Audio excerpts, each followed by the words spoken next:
आई भैया, हम गायक इंदल प्रेमी आप सबन भोजपुरिया समाज के कोटि कोटि प्रणाम करतानी और साथ साथ एक गीत के माध्यम से बतावल चाहतानी कि बबुआ आयांश 10 महीना के उम्र में एगो बहुत बड़ा बीमारी से जंग लड़त रहे। हमार आप लोग से हाथ जोड़ के विनती बा, निहोरा बा, जितना हो सके उतना सहयोग करी और ए बिहार के लाल आयांश के अपन आशीर्वाद दे के बचा ली।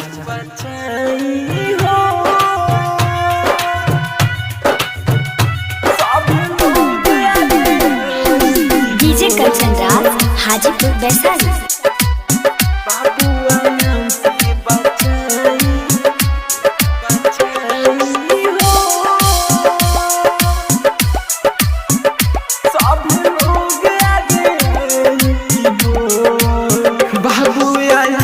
के बचाई हो सब लोग आगे आई हो, बाबू आयांश के बचाई हो सब लोग आगे आई हो। 16 करोड़ के खातिर लड़ मौत के लड़ाई हो, 16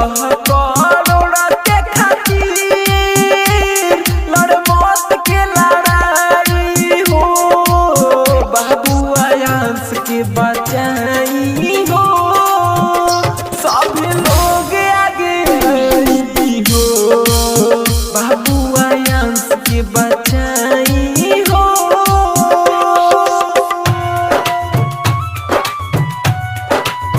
बाबू आयांश के बचाई। डीजे कंचन राज हाजीपुर वैशाली।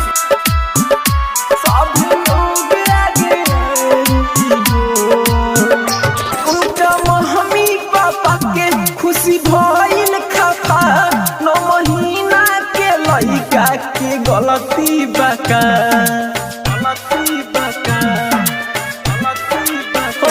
उनका मम्मी पापा के खुश भइल खफा 9 महीना के लइका के गलती बका। इंसानियत के फर्ज रउआ लोग निभाई हो, इंसानियत के फर्ज रउआ लोग निभाई हो, बाबू आयांश के बचाई हो सब लोग आगे आई हो, बाबू आयांश के बचाई हो।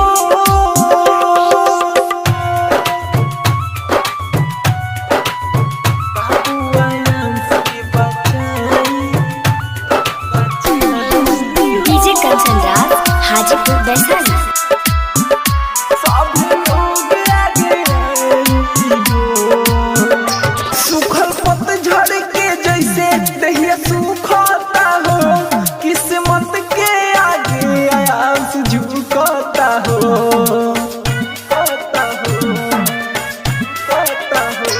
सूखल पतझड़ के जैसे दहिया सूखता हो, किस्मत के आगे आयांश झुकता हो। राइटर की सन लिखले